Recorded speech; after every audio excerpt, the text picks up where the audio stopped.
Hi, my name's Amelia, and I'm in 11th grade, and I'll be playing Landslide by Fleetwood Mac.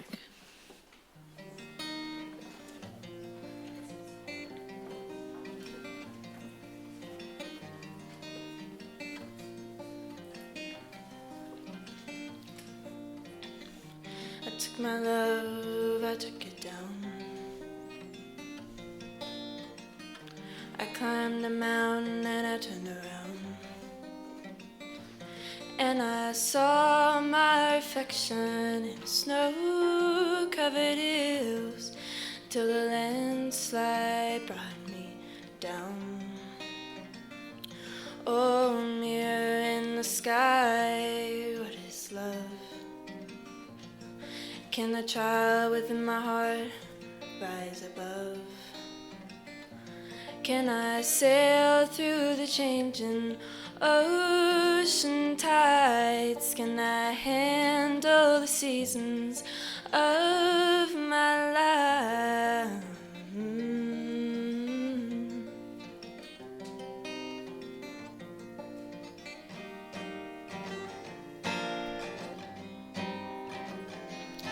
Well, I've been afraid of changing, 'cause I've built my life around you. But time makes you bolder, even children get older, and I'm getting old too. Oh, take my love, take it down. Climbed a mountain and I turned around. If you see my reflection in the snow-covered hills, well, the landslide will bring it down. And if you see my reflection in the snow-covered hills, well, the landslide will bring it down. Oh, the landslide will bring it down. Well, the landslide will bring it down.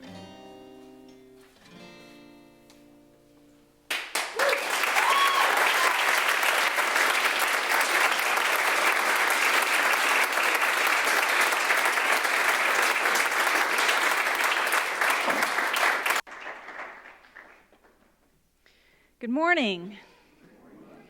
Welcome to the First Unitarian Church of Salt Lake City.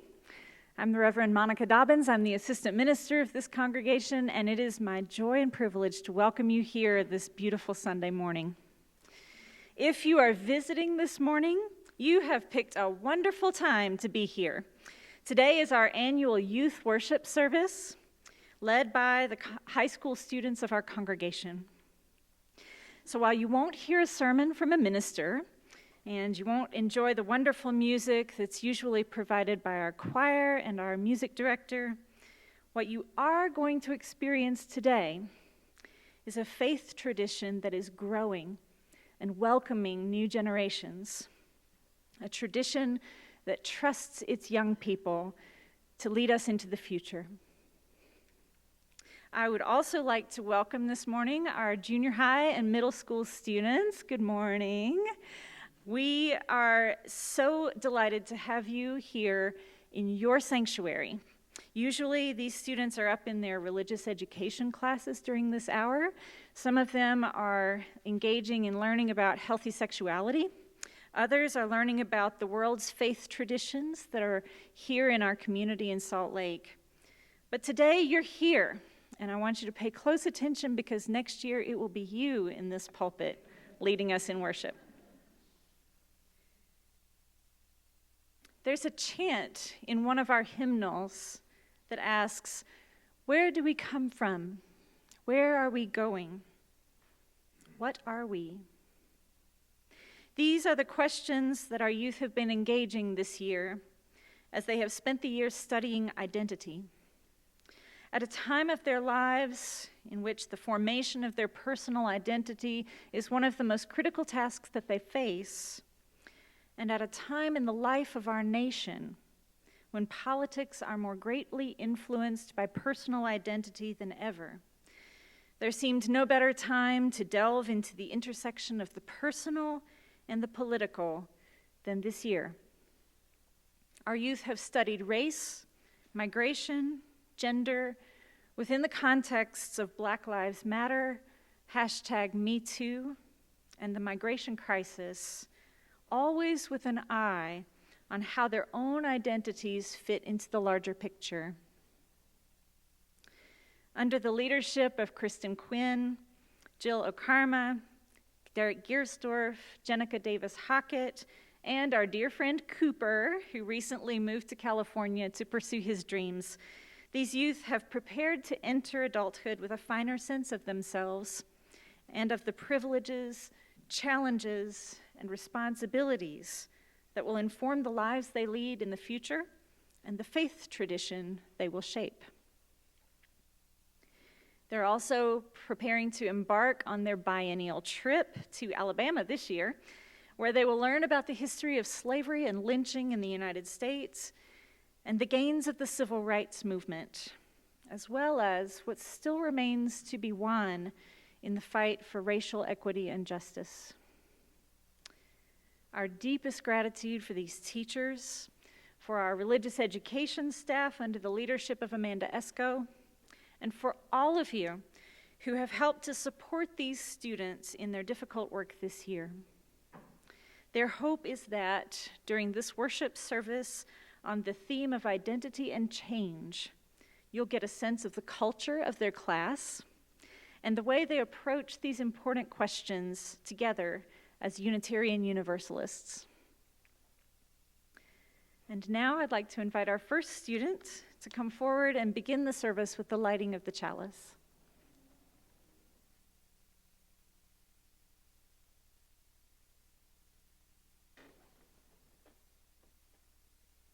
This is a photograph of me by Margaret Atwood. It was taken some time ago. At first it seems to be a smeared print, blurred lines and gray flecks blended with the paper. Then, as you scan it, you see in the left-hand corner a thing that is like a branch, part of a tree, a balsam or spruce emerging, and to the right, halfway up, what ought to be a gentle slope, a small frame house. In the background, there is a lake, and beyond that, some low hills. The photograph was taken the day after I drowned. I'm in the lake, in the center of the picture, just under the surface. It is difficult to say where precisely, or to say how large or small I am. The effect of water on light is a distortion. But if you look long enough, eventually you will be able to see me.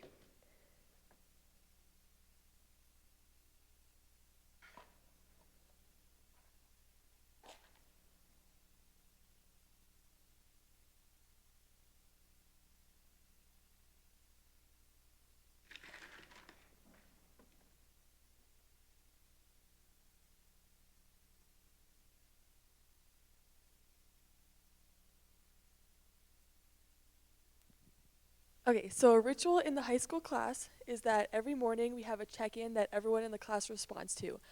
We do something different most Sundays, but a common one is roses, thorns, and buds. So a rose is something that was a highlight from the past week, a thorn is something that was hard or a challenge, and a bud is something you're looking forward to in the near future. We also always say our names and pronouns before this. So we're each going to do an example of this. So my name is Chloe, my pronouns are she, her. I'm a senior and I've been coming here for pretty much my whole life. So for my rose, yesterday I had an ultimate tournament. I play ultimate frisbee, it's a lot of fun, and we're a decent way into the season, so it's awesome to see how the team has grown into the season. My thorn is that I've had to study a lot this week because I have IB and AP testing coming up. And I especially had to study for the IB biology test. And then for my bud, like I said, testing is coming up, but right after that, I'm going on a trip to California with friends, so I'm very excited for that. I'm Savannah. My pronouns are she, her, and my rose for the week is that the weather has been beautiful. My thorn is that schoolwork is getting really hard to concentrate on, but my bud is that it's almost over, the school year. Okay, so like I said, this is something we do every week, and I think it's really important because it grounds each of us in that class. Like if we have anything that we're worried about or anything else that we're thinking about a lot, we can express it in the check-in, and then we can move on with the class. And it also helps us to get to know each other and learn about what everyone likes to do in their free time. And by this point, we know each other pretty well, but we still say our names and pronouns every week because we want to be comfortable discussing our identities with each other, and we want to be open to the idea of change in our identities, which connects well to today's theme of identity and change. So we would like each of you to take a minute and share with your neighbors your this check-in, so your name, pronouns, rose, thorn, and bud, with rose again being a highlight, thorn being a challenge, and a bud being something you're looking forward to. We'll give you just a few minutes, and then we would like to invite a couple people to share with the congregation.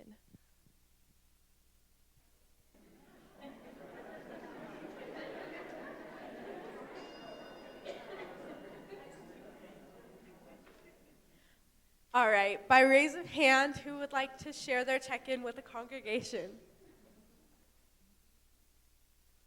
Come on, I know some people. Hi, I'm Kristen. My pronouns are she, her, and hers. And I think a rose from the past week was watching my daughter really make decisions about her future and make decisions that she felt good about and she owned. My thorn is this past week I realized I have so many commitments this spring, I'm not sure how I'm going to do them all. And my bud is that I guess that's an opportunity for me to learn to ask for help and prioritize. Thank you. Does anybody else want to share theirs? Come on, you all talked for a few minutes. Yes, right here. Hi, my name is Alice. I identify with she and her. So my rose this week was my seniors had their high school prom last night. And the thorn is that they're going to college, and it will be the first time in 36 years I've had an empty nest. And the bud is, it will be the first time in 36 years I've had an empty nest, and I'm going to take care of me for a while. That sounds perfect. Thank you. Someone else raise their hand back here? No, happily. I'll go around. I'll try to walk fast. Well, my name is Malam. I go by him and his, he also. And my rose was that I had a great time with my friends back in Mexico and here, so I have two houses, two homes now. And my thorn is that now I'm very tired and I need some coffee. And my bud is to get better at my life right now with a lot of projects that I have with photography. That's amazing. Thank you all so much. Thank you for participating in one of our high school rituals.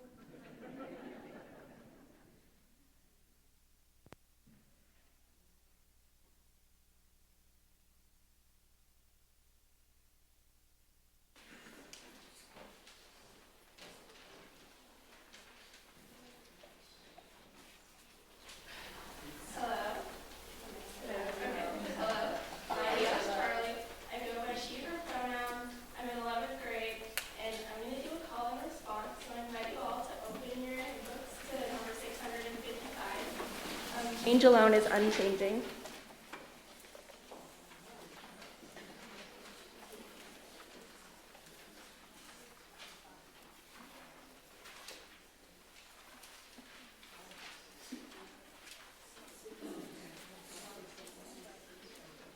Okay, I'll begin and then you'll respond with the italicized portion. Okay. Whosoever wishes to know about the world must learn about it in its particular details. Knowledge is not intelligence. In search for the truth, be ready for the unexpected. The same road goes both up and down. Not I, but the world says it. All is one. Thank you.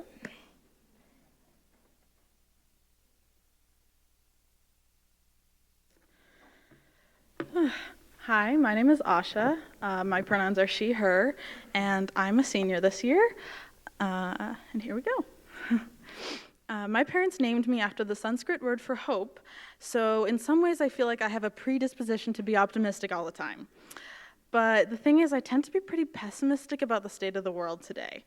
Our democracy is crumbling as we know it. We're probably due for another recession by now, and climate change will kill us all. So, hope seems silly, ridiculous, and even laughable at this point. And I think that's why my generation, Gen Z, has such a weird, twisted sense of humor.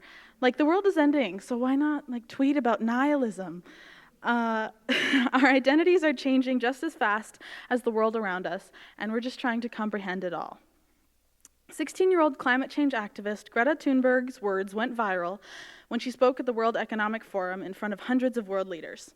"I don't want you to be hopeful," she said. "I want you to panic." Now, did she want the Swedish Prime Minister to start screaming while the German Chancellor ran around flipping tables? Probably not.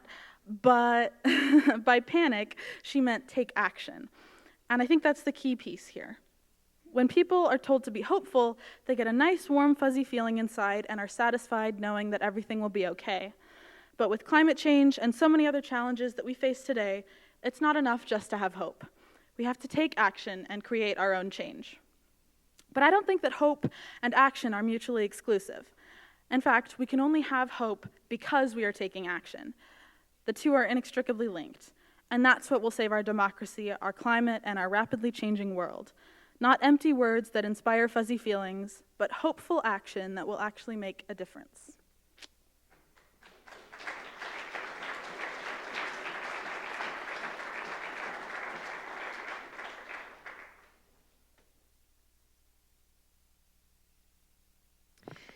Let's pause before we hear from more of our youth to hear some of the announcements of things that are happening in our community here. First of all, in the spirit of supporting our youth, our next Family Fun Night will be on May 6th. Usually this is an event that's attended very well by our families that have small children, but this time we'd like to invite especially those parents of kids who are getting a little older. The topic of this month's Family Fun Night will be suicide prevention. This is something that's very, very important to our community, and it takes a whole community to prevent suicide. So we're inviting you to come and to learn about a proven method that helps so many people to prevent suicide. It's very simple.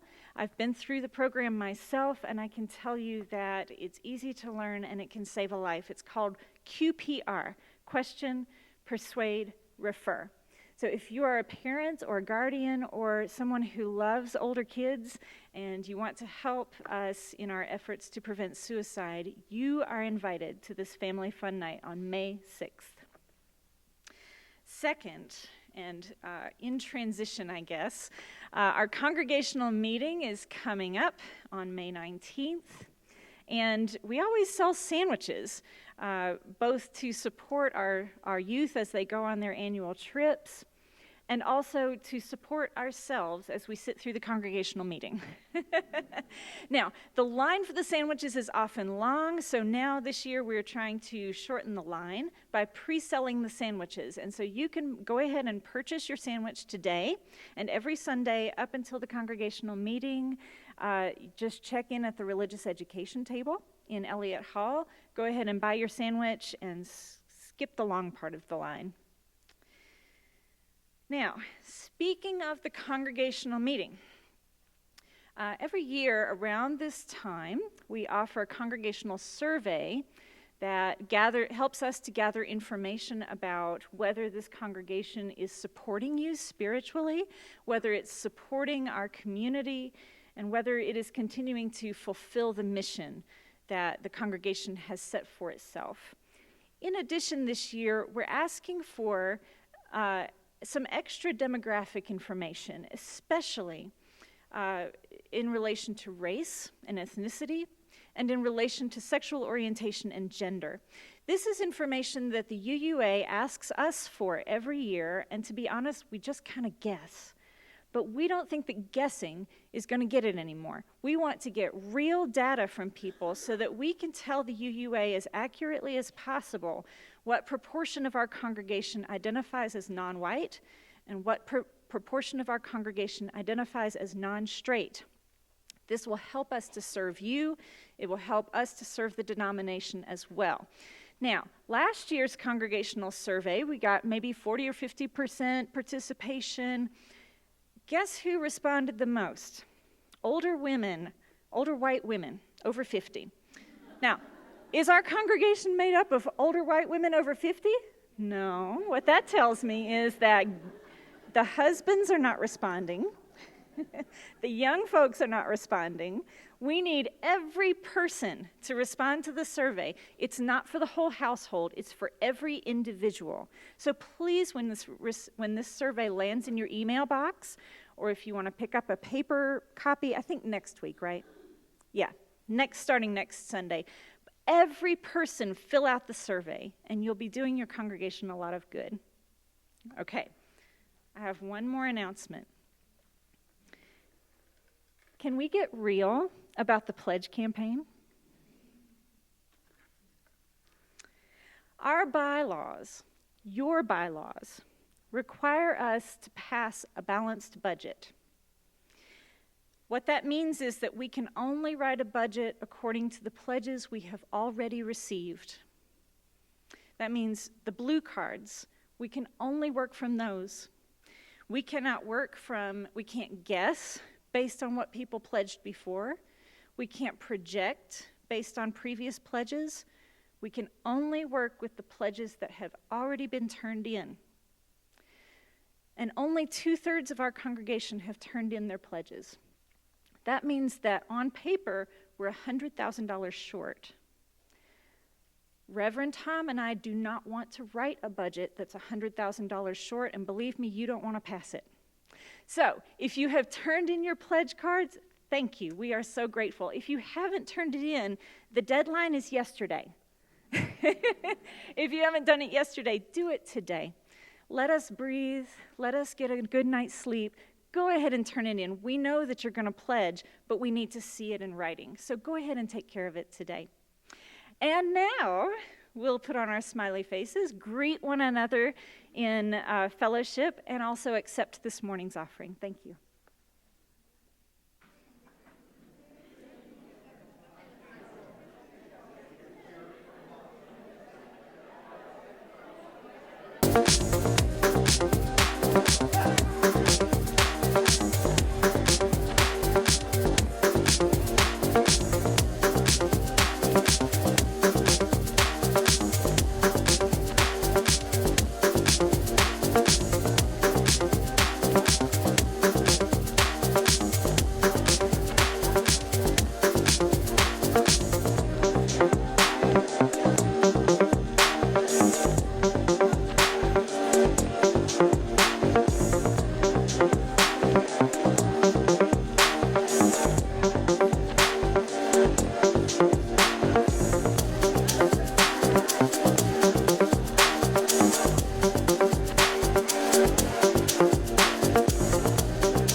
Hey, it's me, Charlie, again.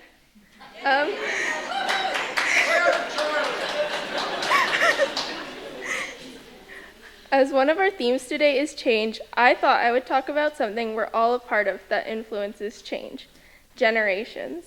I am part of Gen Z, or the iGen. Even though the oldest members of my generation are under 30, the beginnings of a generation raised by technology has changed society and certainly brought up a generation very different than those before. But every generation is different than the one before, raised around different pivotal points in history and preferential parenting styles. Separating the generations helps us create a collective noun which we can use to describe a group of people and how historical events play a part in their lives. It helps us see how time period affects people's choices and society as a whole. But separating generations also allows us to stereotype a group of people. Generational divides give us someone to blame. Whether it's millennials blaming baby boomers for economic failure, or baby boomers accusing millennials of only caring about avocado toast and nothing else.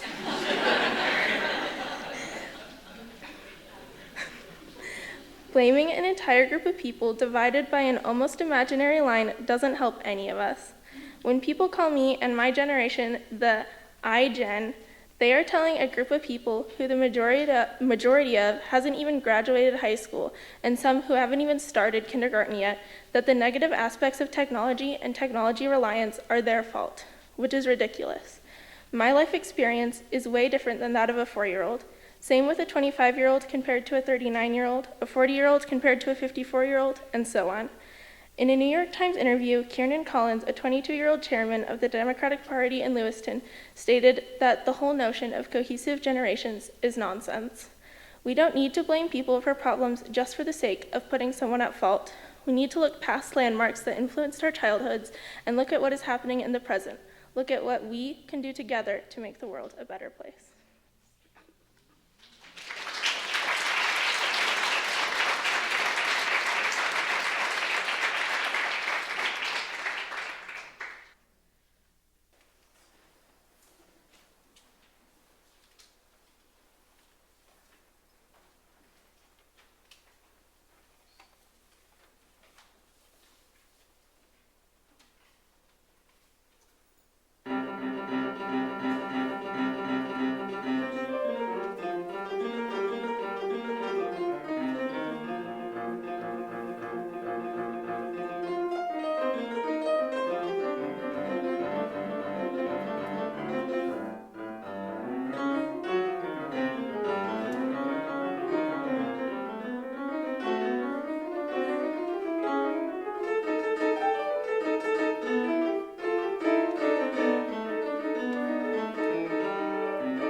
His music could be considered unusual, especially compared to today's typical music.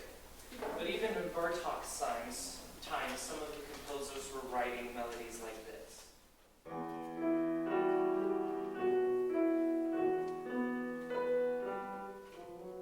Or like this.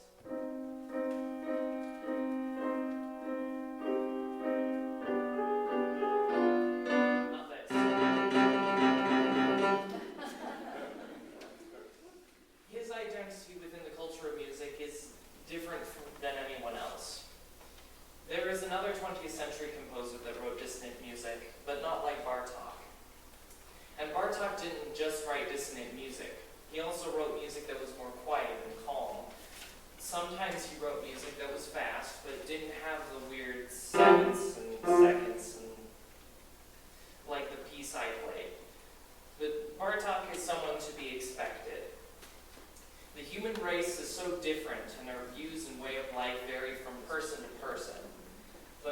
species that is good at being different, we're horrible at accepting our differences. Different cultures and religions are really good at this, as in they're really good at being bad at this.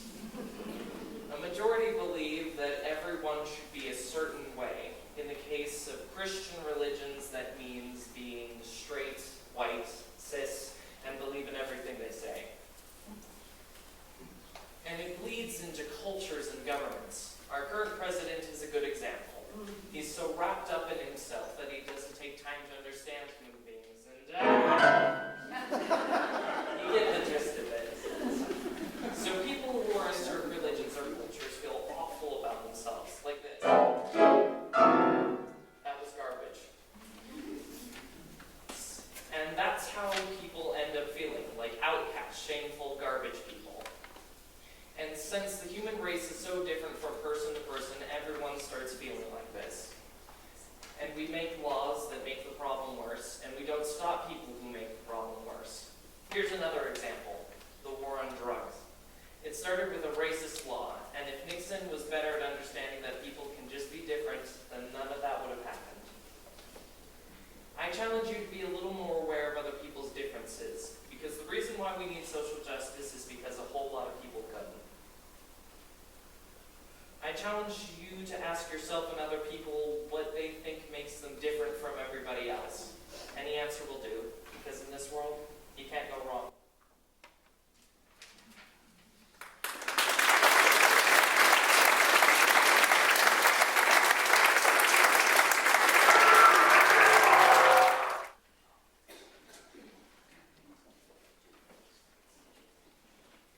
Thank you.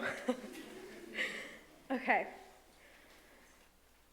The Trees by Philip Larkin. The trees are coming into leaf, like something almost being said. The recent buds relax and spread. Their greenness is a kind of grief. Is it that they are born again and we grow old? No, they die too. Their yearly trick of looking new is written down in rings of grain. Yet still the unresting castles thresh in full-grown thickness every May. Last year is dead, they seem to say. Begin afresh, afresh, afresh.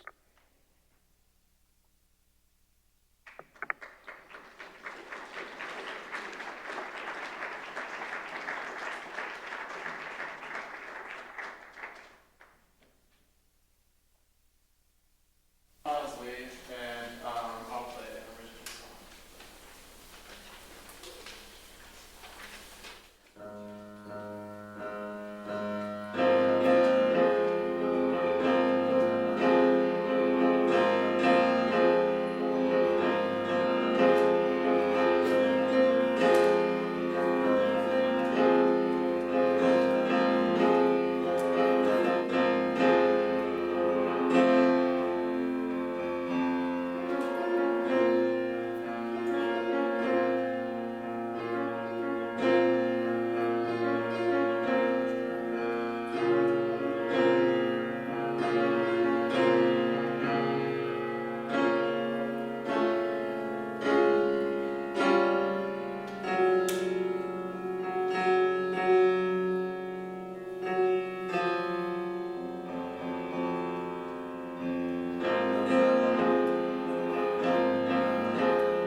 Thank you so much. This talented group of artists, writers, thinkers, dreamers, doers, we love you and we appreciate you.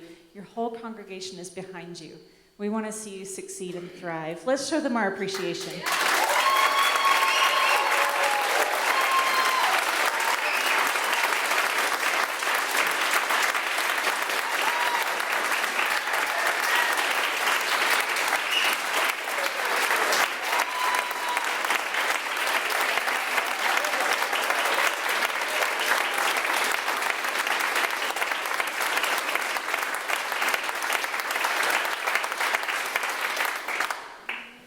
And I'd also like to thank the teachers, the staff of this congregation, and every parent, grandparent, step-parent, guardian, mentor of these students as they've gone through their religious education careers here. Thank you. Let's show you some appreciation as well.